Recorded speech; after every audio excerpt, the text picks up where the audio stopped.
অনেকদিন আগের কথা, রসুলপুর গ্রামে একটি সোনার গাছ ছিল। লোকজন ছিল খুব অভাবী, তারা নির্ভর ছিল সেই সোনার গাছের উপর। সোনার গাছটা মানুষের সকল অভাব এবং চাহিদা মেটাতো। সেই গ্রামে একটি মেয়ে ছিল, তার নাম মিনু। মিনু এতিম ছিল, তার মা মারা গেছে। সৎ মা ও তার সৎ বোনের সাথে একসঙ্গে বসবাস করত। মিনুর সৎ মা মিনুকে দিয়ে সব সময় কাজ করিয়ে নিত, নিজের কাজগুলো, তার মেয়ের কাজগুলো। মিনু, এই মিনু, পোড়ামুখী সারাদিন কোথায় দিয়ে থাকিস তুই? কাজকর্ম শুধু কি তুই একলাই করিস?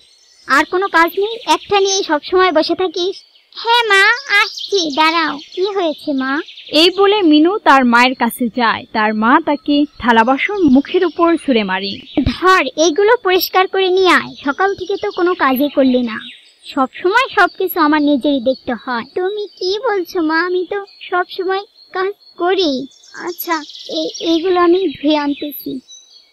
এই বলে মিনু থালা বাসন নিয়ে কাঁদতে কাঁদতে টিউবওয়েলে চলে যায় থালা বাসন পরিষ্কার করার জন্য। আর মিনুর মা বসে বসে মিনুকে নিন্দাবন্ধ বলতে থাকে। শয়তান একটা মুখ পুরি, সারাদিন খায় দায় আর ঘুমায়, কোনো কাজকর্ম কিছুই করে না। ছোটবেলায় তো মাকে খেয়েছে, বাবাকে খেয়েছে, এখন আমাকে খাওয়ার জন্য বসেছে। আমার মেয়েটাকে দিয়ে কোনো সময় কিচ্ছু করাতে চাই না। ওর জন্য আমার মেয়েটাকে দিয়ে সব করাতে হয়। ও আমার মেয়েটার কখনো খেয়ালই রাখতে পারে না। পোড়ামুখী একটা। মা নীলা, কোথায় গেলি মা? এই তো এদিকে আয় তো। নীলা, কোথায় গেলি মা? এদিকে আয়। কি হয়েছে মা? আমাকে ডাকছো কেন? কি হয়েছে? দেখ না, কি আর হবে, ওই পোড়ামুখীটা কোনো কাজই করে না। ওকে সকালবেলা ঘুম থেকে ওঠার মুখ দেখলে আমার দিনটাই খারাপ যায়। হ্যাঁ মা, আমি তো তোমাকে আগেই বলছিলাম তুমি ওকে এই বাড়ি থেকে তাড়িয়ে দাও। তুমি তো আমার কোনো কথাই শোনো না। হ্যাঁ, ঠিক বলছিস। এখন আর ওকে আমাদের কাছে রাখা যাবে না। যে করেই হোক ওকে বাড়ি থেকে তাড়িয়ে দিতে হবে। আচ্ছা মা, ঠিক আছে। মা, আমার সব কাজ হয়ে গেছে। কি কাজ করিস তুই সারাদিন? সব কাজ হয়ে গেছে? যা এখান থেকে, আমার চোখের সামনে থেকে সরে যা। তোকে আমার দেখতে ইচ্ছা করে না। যা বলছি, যা, মুখ পুরি একটা। এভাবেই মিনুর মা ও তার সৎ বোন তাকে বাড়ি থেকে তাড়িয়ে দেয়। মিনু কাঁদতে কাঁদতে বাড়ি ছেড়ে চলে যায়। মিনুর সৎ বোন ও তার মা সবসময় মিনুকে অন্য চোখে দেখে, কখনোই নিজেদের আপন মনে করে না। মিনুর যখন মন খারাপ হয় তখন সে সেই স্বর্ণের গাছের কাছে গিয়ে গল্প করে। তাকে মিনুর সকল মনের দুঃখ কষ্টের কথা প্রকাশ করে। গাছ সেই কথাগুলো শোনে আর মিনুকে সান্ত্বনা দেয়।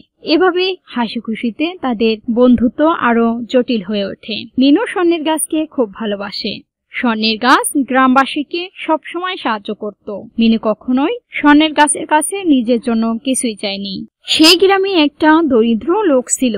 তার মেয়ের বিবাহ ঠিক হয়েছিল, কিন্তু তার কাছে বিবাহ দেওয়ার জন্য উপযুক্ত কোনো টাকা পয়সা ছিল না।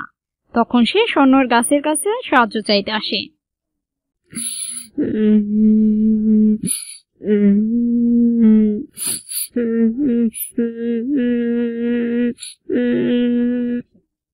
কি গো, কি হয়েছে তোমার? কাঁদছো কেন তুমি?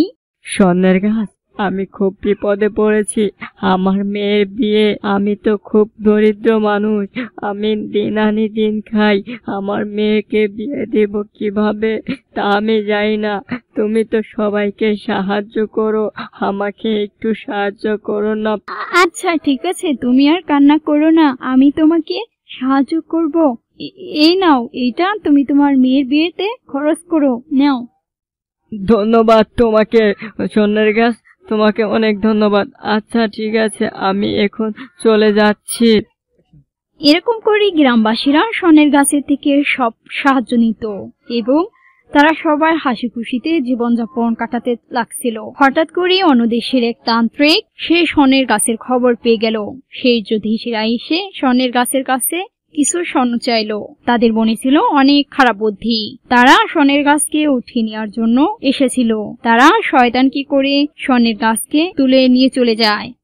তারপর সেই দিকে মিনু আসে, এসে দেখে স্বর্ণের গাছ আর নেই। তখন সে কান্না করতে থাকে। মিনুর কান্না শুনে গ্রামবাসীরা একে একে সবাই চলে আসে। কি কি কি হয়েছে? তোমরা এখানে জড়ো হয়েছো কেন? এই সোনার গাছের এরকম অবস্থা কেন? কিভাবে হলো এটা? এখানে তো মিনুই থাকে সব সময়। তোমরা কি বুঝতে পারো না যে এই কাজটা কে করেছে? না না চাচা, এটা আমি করিনি। আমাকে মিথ্যা অপবাদ কেন দিচ্ছ চাচা? তুই করিস নেই বললেই হলো, এই গাছটা কেটে ফেল। আচ্ছা ঠিক আছে, আমি গাছটা কেটে ফেলতেছি। চাচা, তোমরা কেউ গাছটা কেটো না। যারা আমাদের এত বড় ক্ষতি করলো, আমি তাদেরকে শাস্তি দেব, তাদের আমি ধরে আনবো। তোমরা গাছটা কেটো না চাচা। আচ্ছা যা, যতদিন তুই এই গাছ না আনতে পারবি ততদিন তুই এই গ্রামে আসবি না, ঠিক আছে? আচ্ছা চাচা। এই বলে মিনু কাঁদতে কাঁদতে হাঁটতে থাকে। হঠাৎ করে সে হাঁটতে হাঁটতে এক গভীর জঙ্গলে গিয়ে পৌঁছে যায়। তারপর মিনু একটি গাছের নিচে দাঁড়িয়ে দাঁড়িয়ে কাঁদতে থাকে। সে খুব ক্লান্ত হয়ে পড়েছিল।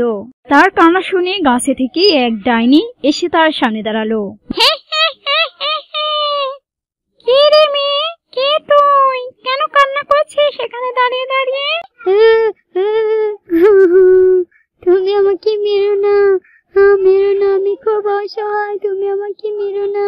আরে না, আমি তোমাকে মারবো না। তোমার কি হয়েছে বলো আমাকে।